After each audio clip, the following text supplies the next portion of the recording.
Well, there were a lot of memorable moments in those first days and weeks here in Lithuania. I was leading a multinational Belgian-Danish detachment as a major at the time, so still at a fairly junior rank. But still I was getting phone calls from presidents and ministers and secretary generals on an almost daily basis. And they all wanted to know how they could help us bringing Baltic air policing to the Baltic states. So I was essentially given a free hand just to make it work, with all the political and military support that one could wish for, and that's of course something that rarely happens when you work in the military. But the most memorable moment for me personally must have been 2 days prior to the arrival of our jets. It must have been on the 26th of March 2004.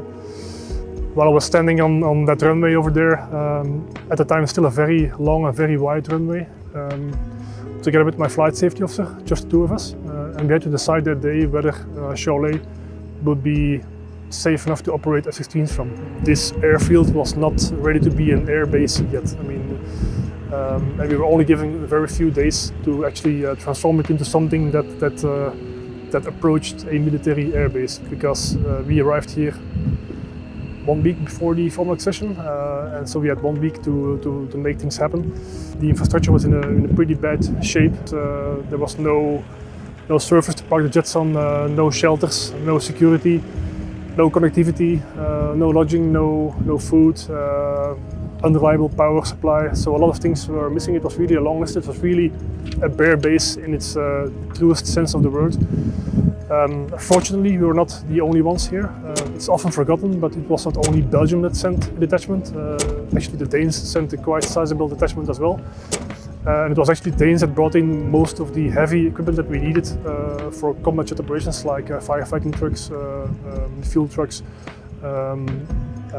runway sweeping equipment, cranes, things like that. Meanwhile, the Norwegian Air Force was installing radio relay stations throughout the Baltic states. So a lot of people, of course, were busy with it, but the main reason that we were able to pull it off in time, just in time, was of course because of the incredible support we received from the host nation, Lithuania. We just need to ask for something to be done, and they would do it. Not like in a couple of days or weeks, but they would start to do it right away at whatever cost. And so thanks to that mentality, that attitude, we were able to basically transform this airfield into an airbase in just a matter of days. But it was of course a lot of hard work for everybody involved. So everybody here was doing 14-hour shifts for several weeks straight. That brings me to another challenge, and that's one that we had not seen coming, a very different one. Back in those days in 2004, a certain part of the press in the Baltic states, also here in Lithuania, was still pushing the Russian agenda, and of course those people were not happy with our NATO presence here.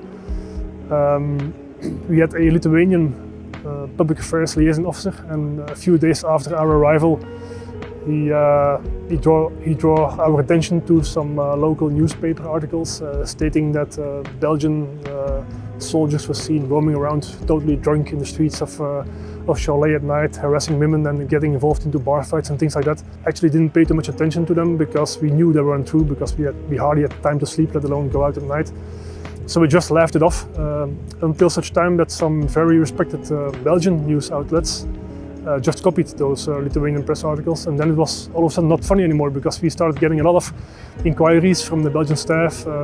People got phone calls from their spouses back home asking what was going on. So we actually spent a couple of days to actually convince people back home that this was all fake news. These days, the 3 Baltic states are now fully integrated into NATO's integrated air and missile defense posture.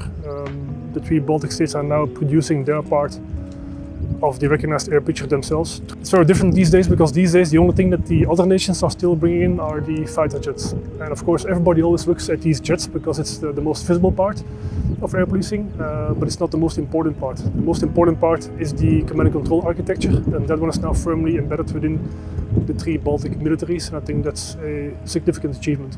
So we'll have to ask ourselves whether the current situation can be adequately handled with those peacetime rules. And if nothing else, I think we'll have to reinforce Baltic air policing so that it can more rapidly transform into an air defense capability alongside fully integrated ground-based air defense systems.